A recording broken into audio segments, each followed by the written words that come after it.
Sur les Marseillais, quand t'arrives en nouveau, t'étais payé 3000 € brut pour 2 mois de tournage et pour après, pendant 1 an, t'en prendre plein la tête dehors. Hello, c'est Aurélie et aujourd'hui, je vais répondre à toutes les rumeurs sur moi. La rumeur dit qu'on ne te reverra plus jamais dans une télé-réalité. Et c'est pas faux.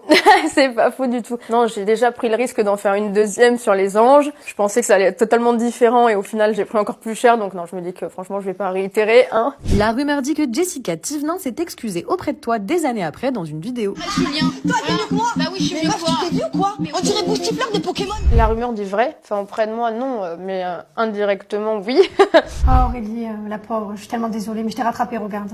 J'ai été choquée parce qu'en fait, on m'a mentionné sur cette vidéo. Je l'ai découvert comme ça sur Instagram. Et comme j'ai dit, mieux vaut tard que jamais. C'est bien, je trouve, en tout cas, de mettre des mots là-dessus. Quelque part, ça démontre le fait qu'il faut pas harceler les gens. Instagram sortait à peine, elle s'était peut-être pas rendu compte aussi de l'ampleur que ça allait prendre. Mais la seule chose que je regrette, c'est peut-être pas d'avoir réagi avant pour justement stopper ça, en fait. La rumeur dit qu'il y a beaucoup de drogue dans le milieu de la télé-réalité. La rumeur dit vrai. C'est triste, en fait. Mais je pense qu'aujourd'hui, la plupart des personnes déjà qui sont prises en télé-réalité, elles travaillent dans le milieu de la nuit. Et j'ai envie de dire, c'est même pas le pire, la drogue, mais l'alcool. Quand on voit qu'on est invité en soirée par la prod sur les tournages où il y a de l'alcool, enfin, moi, ça me choque quand même. La rumeur dit que ton son Something for You a bercé notre enfance.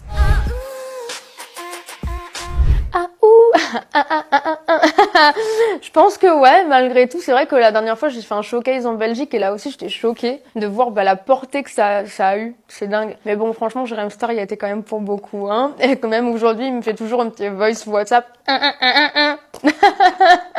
La rumeur dit que tu parles souvent de tes parents. La rumeur dit faux. Je parle pas beaucoup de mes parents. Après, voilà, c'est des sujets assez difficiles pour moi, notamment mon papa. J'ai découvert il y a 6 mois les premières photos de mon papa de face. Je savais même pas que j'en avais. Et ma maman, c'est un sujet très difficile aussi pour moi parce que malheureusement, les addictions, ça a brisé ma famille, ça a brisé ma vie. On parle beaucoup de la drogue dure, que c'est un fléau aujourd'hui et qu'on veut vraiment lutter contre les quartiers, tout ça en France. Mais on parle pas des médicaments qui sont encore plus dangereux limite. On parle pas du tabagisme, on parle pas de l'alcoolisme. Et pour moi, c'est des vrais fléaux.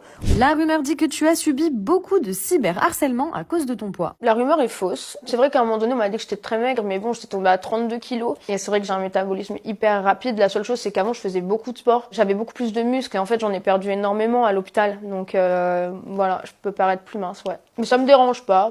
La rumeur dit que tu as sorti un livre pour parler de ton parcours. La rumeur dit vrai.